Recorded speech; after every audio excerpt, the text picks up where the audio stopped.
안녕하십니까. 덕콩맨입니다.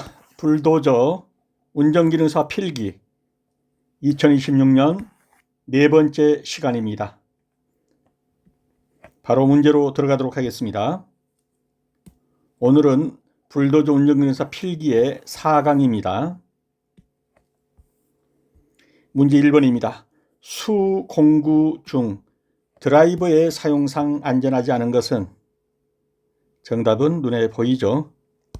전기작 없이 금속 부분이 자루 밖으로 나와 있어야 한다.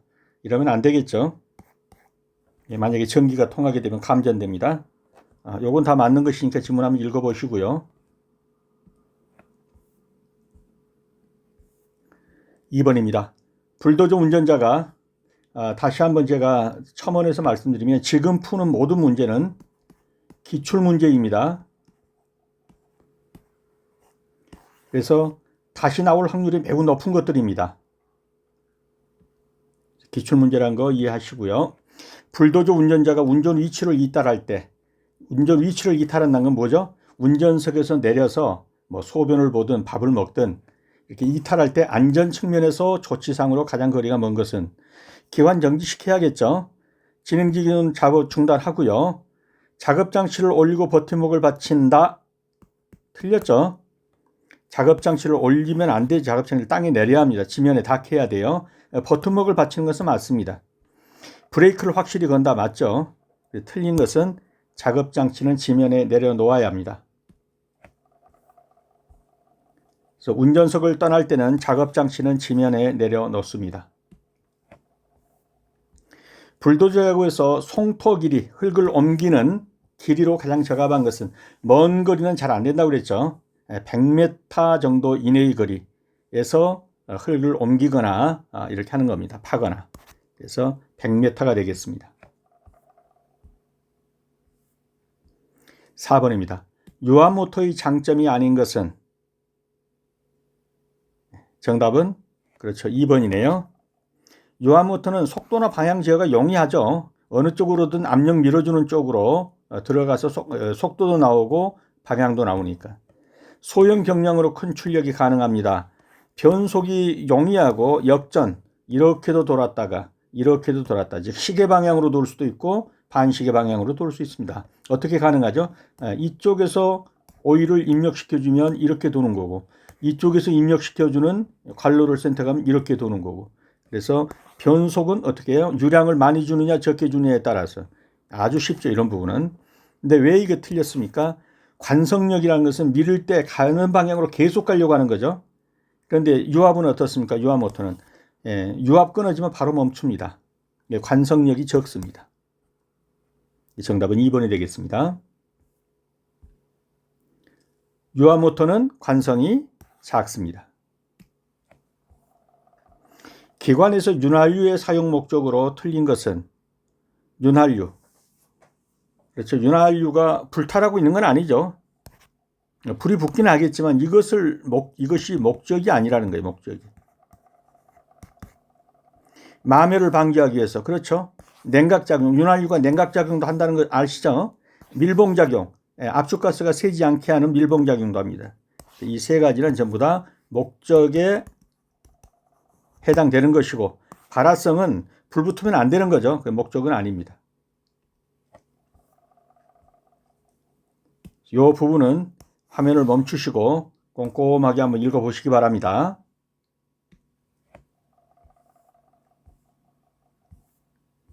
6번입니다. 일반적으로 건설기계 장비에 설치되는 좌우 전조등 회로의 연결 방법은? 답부터 말씀드리면 병렬로 연결되죠. 그래서 좌우 전조등은 각각 배터리와 같은 전압을 받아야 하기 때문에 병렬로 연결해요. 만약에 직렬로 연결하면 전압이 반절로 줄어들어 버리죠. 그리고 하나가 끊어지면 둘 다 끊어져 버리게 된다고요. 그래서 직렬로 하면 안 돼요. 그래서 병렬로 해야 돼요.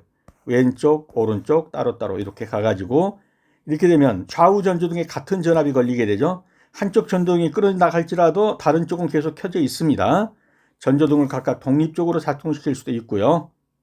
근데 반대로 이것이 직렬로 연결된다면 전압이 두 전조등에 나누어지기 때문에 한쪽 전구가 끊어지면 양쪽 다 끊어질 수도 있고요. 전압도 반절씩 나눠서 가고. 그래서 이러한 폐단 때문에 병렬로 연결하는 것입니다. 그래서 건설기계 장비에 설치되는 좌우 전조등의 회로의 연결 방법은 병렬 연결 방법입니다. 문제 7번입니다. 리퍼 작업에 대한 설명으로 옳지 않은 것. 틀린 것입니다. 리퍼 작업은 뭡니까? 도저가 이렇게 있으면 앞에가 이렇게 배토판이, 제가 잘 못 그리니까 이해하시고, 배토판이 이렇게 있고 요 뒤에가 요렇게 생긴 거, 요게 리퍼예요. 리퍼. 이건 뭡니까? 땅 파는 거예요. 요 뒤에 있는 거. 그래서 지면을 파헤치는 작업이다. 고속 전진으로 작업하면 안 돼요. 이거 다 부러져 버리겠죠. 15도 이상 회전하면은 생크를 요거 자체를 들어 올리고 하라 이거예요. 생크를 지면을 들어 올린다. 트랙터 앞쪽에 부착돼, 아니 앞쪽에 있지 않고 뒤쪽에 있다고요. 상하 좌우 앞뒤로, 요건 배토판 설명이에요. 요 앞에 있는 배토판이 위아래로 옆으로 죄송합니다. 작업을 수행하는 겁니다. 그래서 리퍼 작업 그러면 어떤 게 리퍼예요? 요게 리퍼예요. 앞에 있는 요것이 이제 뭐 블레이드라고도 하고 또는 배토판이라고도 하는 거죠. 여기다 이렇게 해놓고서 고속으로 밀어 제끼면은 이거 다 부러져 버리겠죠. 생크, 요게 생크고 요게 리퍼라고, 요게요.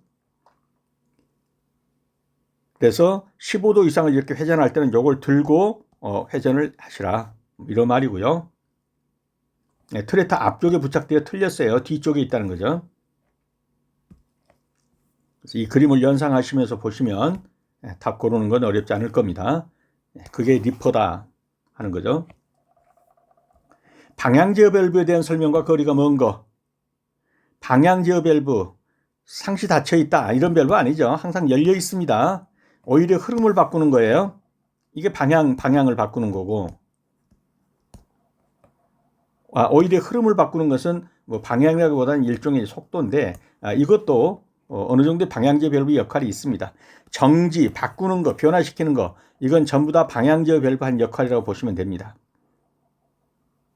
근데 상시 닫혀 있는 밸브이다, 이건 틀린 거죠. 그래서 1번이 정답이 되겠습니다. 방향제어 밸브의 핵심 기능은 오히려 흐름을 시작하고 정지하고 방향을 바꾸는 거, 이것이 방향제어 밸브의 역할이 되겠습니다. 상시 닫혀 있는 밸브이다, 틀렸습니다. 건설기계 소유자가 건설기계를 남의 토지에 방치했다. 벌칙은, 이거 잘 알아두셔야 돼요. 그냥 뭐 길거리 좀 방치하고 남의 토지에 방치했는데 뭐 그렇게 크냐 그러겠지만 1년 이하의 징역 또는 1천만 원 이하의 벌금입니다. 그래서 정답을 잘 고르실 뿐만 아니라 여러분들이 이제 이 건설기계 소유자가 되었을 때 방치하시면 안 된다라는 거, 상당히 크게 다룬다는 걸 아셔야 돼요. 건설기계관리법 33조에 건설기계 소유자 또는 점유자는 건설기계를 도로에 계속해서 버려두거나 정당한 사유 없이 타인의 토지에 버려두서는 안 됩니다. 방치, 버려두다, 방치하다. 그래서 이렇게 된 자에게는 1년 이하의 징역 또는 1천만 원 이하의 벌금에 처한다 라고 하는 게 건설기계관리법 41조 벌칙에 나와 있어요. 그래서 건설기계 소유자가 건설기계를 남의 토지에 방치, 그러니까 적은 것 같죠. 버려두면 1,000만 원 이하의 벌금 또는 1년 이하의 징역에 처합니다. 10번입니다. 건설기계가 검사소에 오질 않고 검사하시는 분이 출장검사가 허용되는 경우가 아닌 것. 섬에 있으면 출장검사 허용될 수 있어요. 섬에서 도저 갖고 나오기 힘들겠죠. 너비가 2.0m를 초과하는 것이 틀렸죠. 어디가 틀렸나? 2.0이 아니라 2.5m를 초과하는 경우에는 폭이 넓어서 덜덜거리고 오기 힘드니까 검사원이 출장해서 검사할 수 있습니다. 최고 속도가 시간당 시속 35km 미만이에요. 좀 떨어진데 올라면 5시간 걸리고 뭐 이러면 그냥 뭐 검사원이 시속 100km 놓고 가서 얼른 가서 검사하고 오는 게 낫겠죠. 자체 중량 40톤 초과, 추가 중 10톤 초과 시에도 출장 검사가 허용됩니다. 그래서 출장 검사가 허용되는 경우 건설기계관리법 시행규정 32조에 나와 있는 내용 이대로니까요. 한번 읽어보시기 바랍니다. 너비가 2.5m를 초과하는 경우입니다. 네, 여기서는 너비가 2.0m를 초과한다 그랬으니까요. 우리는 가서 출장 검사 못하니까 도저 끌고 오라 할 수 있겠죠. 왜 그렇습니까? 그러면 2.5m를 초과하는 경우에는 출장 검사할 수 있습니다. 근데 2.0이니까 당신들이 끌고 오세요. 이렇게 되겠죠. 11번입니다. 유압 자동 작동류의 구비 조건으로 옳지 않은 거. 유압 작동류. 그렇죠. 점도 지수가 낮을 것 그러면 안 되죠. 높을 것 그래야죠. 온도의 변화에 따른 점도의 변화가 쉽게 그러니까 온도가 좀 높고 낮다 그래가지고 금방 붉어졌다, 끈적끈적했다 이러면 안 된다는 얘기예요. 점도 지수가 낮을 것이 아니라 높을 것. 이런 건 다 맞는 것이니까 한번 살펴보시고요. 자, 지금 이런 경우에도 그냥 넘기시면 안 된다는 거 아시죠? 굉장히 중요해요. 다 읽어보셔야 돼요. 꼼꼼하게. 유압작동류는 온도가 변하더라도 점도가 안정적으로 유지해야 기계가 정상 작동합니다. 그래서 온도의 변화에 따른 점도의 변화의 정도를 나타내는 수치가 점도 지수예요. 온도가 변해도 점도가 너무 쉽게 변하면, 즉 날씨가 좀 32, 3도 올라가니까 오일이 뭐가 돼요? 물처럼 흐느적흐느적했다. 겨울에 영하 한 5도 내려가니까 밀가루처럼 반죽이 대졌다. 이러면 안 된다는 거죠. 그래서 그렇게 쉽게 변하지 않는 것, 점도가 쉽게 변하지 않는 것, 이것이 점도 지수가 높다는 얘기예요. 이해가 되셨죠? 비압축성일 거. 왜 오일이 비압축성이라 해야 돼요? 압력을 가하는데 압축성이면 어떻게 돼요? 오일만 쭈그러들고 힘은 받지 않겠죠. 그래서 압력을 가해도 부피가 줄어들지 않아야 힘을 정확하게 전달할 수 있다. 이게 맨날 시험에 나옵니다. 내열성이 클 거. 쉽게 열받아가지고 변질되면 안 돼요. 내자는 뭐예요? 인내하다, 견디다 이런 말이에요. 열에 견디는 힘이 클 거 이 말이에요. 인화점이 높을 거. 인화란 건 뭐예요? 불 붙는 거예요. 쉽게 불 붙으면 안 돼요, 오일이. 화재의 위험을 줄이기 위해서 불이 붙는 온도, 즉 인화점이 높아야 안전합니다. 이렇게 읽어보시라는 거예요. 그러니까 앞으로는 이거 읽어드리지는 못하니까 한번 읽어보시면 다 알 수 있는 내용입니다. 12번입니다. 디젤 기관의 구성품이 아닌 것은 디젤 기관은 자기 착화입니다. 점화 플러그가 없습니다. 디젤 기관은 강한 압축열로 누르면 그 압축이 터지는 거예요. 불을 일으키는 거예요. 이걸 자기 착화라고 그래요. 그래서 점화 플러그, 점화 장치가 뭐다? 경유 쓰는 디젤은 없습니다. 가솔린에 있는 거죠. 그래서 디젤 기관의 구성품이 아닌 것은 점화 플러그입니다. 13번입니다. 작업장에서 휘발유 화재가 일어났을 경우에 적합한 소화 방법은 물 뿌리면 큰일 나죠. CO2를 사용하면 됩니다. 이산화탄소 갖다가 위에 덮어버리면 산소가 공급 안 되니까 죽어버리죠. 탄산가스 소화기 사용합니다. 이 부분도 한번 읽어보시기 바랍니다.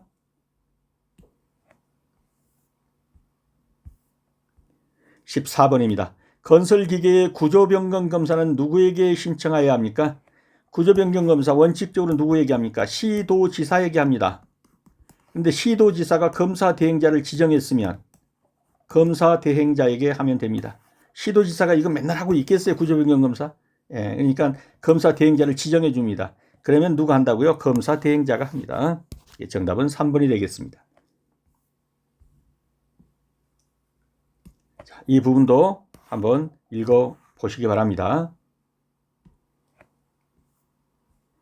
유압 회로에서 감압 밸브에 대한 설명으로 맞는 것은 정답부터 찍으면 유량 변도 시 설정의 변동 억제입니다. 최고 압력 규제 뭐 이런 거 하면 릴리프 밸브고 유압의 흐름을 한 방향으로 통과한다 그러면 이건 체크 밸브고 그죠? 이것은 뭐 압력 보상형 유량 조정 그렇게 보시면 되고 4번이 정답이 되겠습니다. 자, 여기도 마찬가지입니다. 해설이 자세히 다 나와 있습니다. 읽어보시면 다 할 수 있는 내용으로 제가 적어드렸어요. 읽어보셔야 합니다. 그래서 유아폐로에서 가마밸브에 대한 설명으로 맞는 것은 유량이 변동될 때 설정압의 변동을 억제하는 것입니다. 16번입니다. 윤활유에 첨가하는 첨가제의 사용 목적으로 틀린 것은? 정답은 4번이죠. 응고점을 높게 하는 게 아니라 낮게 해야죠. 응고점이 뭡니까? 얼어붙는 점이에요. 얼어붙는 점. 얼어붙는 점. 예. 예를 들면 0도씨에서 윤활유가 얼어붙은다. 그러면 안 되겠죠. 그 0도씨보다는 예를 들면 뭐 마이너스 10도씨에서도 얼어붙지 않는다. 이렇게 돼야 되는 거예요. 그러니까 이것이 응고점이 낮으면 낮을수록 좋겠죠. 무슨 얘기입니까? 잘 안 얼지 않는다 이런 말이에요. 그래서 응고점은 높은 게 좋은 게 아닙니다. 낮은 게 좋습니다. 그래서 윤활유에 첨가하는 첨가제를 할 때 유성을 향상시키고 산화를 방지하고 점도질을 향상시키고 이런 건 전부 죄송합니다. 화면이 날아가 버렸습니다. 다시 들어갑니다. 윤활유에 첨가하는 첨가제 사용 목적으로 틀린 것은 응고점을 낮게 해준다 그래야 맞겠죠. 높게 해준다 그랬으니까 틀렸습니다. 자, 이 부분도 전부 지문을 정리해 드렸으니까요. 한번 읽어 보시기 바랍니다.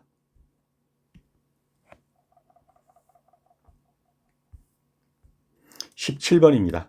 트랙 장치 중 트랙의 처짐을 방지하고 트랙 회전 위치를 유지하는 것은? 트랙이 이렇게 있으면 여기에 이제 스프로켓이 이렇게 있어가지고 이걸 돌려준단 말이에요. 이게 스프로켓이 앞에는 아이들러가 있으니까 방향 전환해주고 여기가 리코일 스프링이 이렇게 있어갖고 여기서 오는 충격을 방지해주고 요 위에가 뭐가 있죠? 상부롤러. 요 밑에가 하부롤러. 요 밑에 위에 있는 상부롤러가 뭡니까? 이 트랙의 처짐을 방지해주고 여기서 잡아주는 거잖아요. 그래서 트랙의 처짐을 방지하고 그러면 뭐예요? 이건 상부롤러예요. 이 무게의 하중을 견뎌주거나 받쳐주며 그러면 하부롤러예요. 리코일링 스프링은 앞에서 오는 충격을 막아준다. 이게 리코일링 스프링이에요. 스프링은 뭐예요? 여기서 동력을 전달하는 거예요. 이게 모터로 돌면서 하나의 이것마다 톱니마다 이걸 갖고 이렇게 도는 거예요. 이걸. 그래서 이걸 스프로켓은 동력 전달. 상부롤러는 처짐 방지 요 형태를 잡아주는 거. 하부롤러는 이 무게를 잡아주는 거. 리코일링 스프링은 충격을 방지해 주는 거. 18번입니다. 시동전동기가 회전하지 않는 원인인 것은? 시동전동기가 쉽게 말해서 시동을 걸려고 돌렸더니 스타트 모터가 안 돌아가는 거예요. 그래서 그 시동이 안 걸리는 거예요. 자동차나 중장비가. 그 원인이 것은 무엇이냐 이렇게 물었습니다. 정답은 눈에 보이죠? 전기자 코일 단선, 계자 코일이 손상되었다. 그러면 안 되죠. 배터리 전압이 축전지 전압도 높아요. 그런데도 안 된다. 그 다음에 시동 스위치도 키 넣고 돌렸는데 푹푹 하고 돌아가는데 배터리도 정상이죠.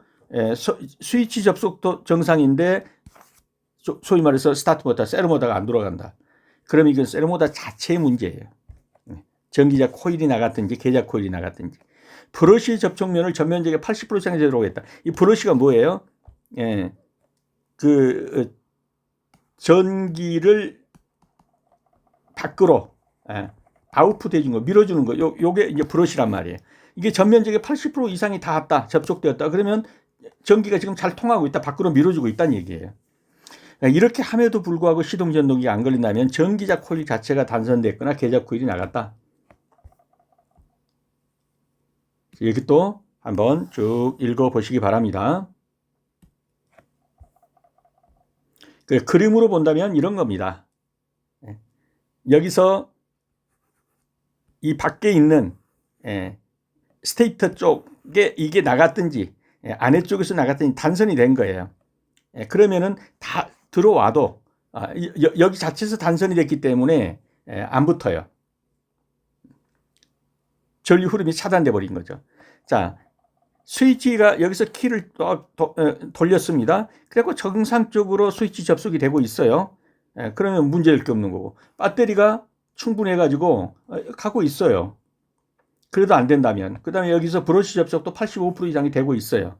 그래도 안 된다면 결국 문제는 스타트 모터, 여기서 전기자 코일이나 계자 코일이 잘못되었다, 그렇게 볼 수밖에 없죠. 그래서 시동 전동기가 회전하지 않는 원인인 것은 전기자 코일, 단선 계자 코일 손상, 1번이 정답이 되겠습니다. 도저에 의한 완성 작업법에 대한 설명으로 부적당한 것은, 완성 작업은 토공판이 빈 것보다 흙을 가득 채운 편이 쉽죠. 이렇게 하면서 살짝 흙도 뿌려주고 하면 되니까요. 토공판을 내리기 전에 먼저 트랙의 완성면과 평행한 면 위에 있는가를 확인해 가지고, 맞습니다. 거친 완성은 저속으로, 치밀한 완성에서 고속으로 들어간다. 틀렸죠. 거친 완성은 좀 고속으로 해도 됩니다. 그렇지만 치밀하게 하려면 고속으로 쑥쑥 달렸어요. 저속으로 하면서 세밀하게 완성을 시켜야겠죠.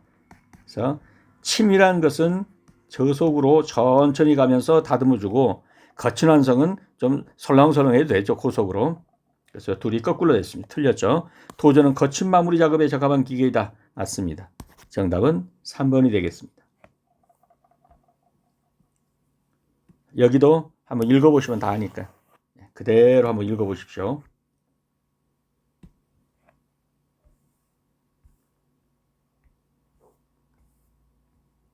(20번입니다) 디젤 기관의 진동이 심해지는 원인이 아닌 것은, 분사압력, 분사량이 불균형이 심하다. 심해지겠죠. 피스톤 커넥팅 로드의 중량차가 크다. 그러면 푸덕푸덕 하겠죠. 진동이 심하겠죠. 실린더 수가 많다. 즉 4기통보다 6기통이 어때요? 더 진동이 안 심해요. 편차가 적어지니까 그래요. 이건 틀린 거죠. 진동이 심해진 게 아니라 진동이 더 적어집니다. 실린더 수가 많을수록. 실린더 안 찌는 차가 심하다. 푸덕푸덕 할 거예요. 진동이 심해지는 거예요. 3번이 정답이에요.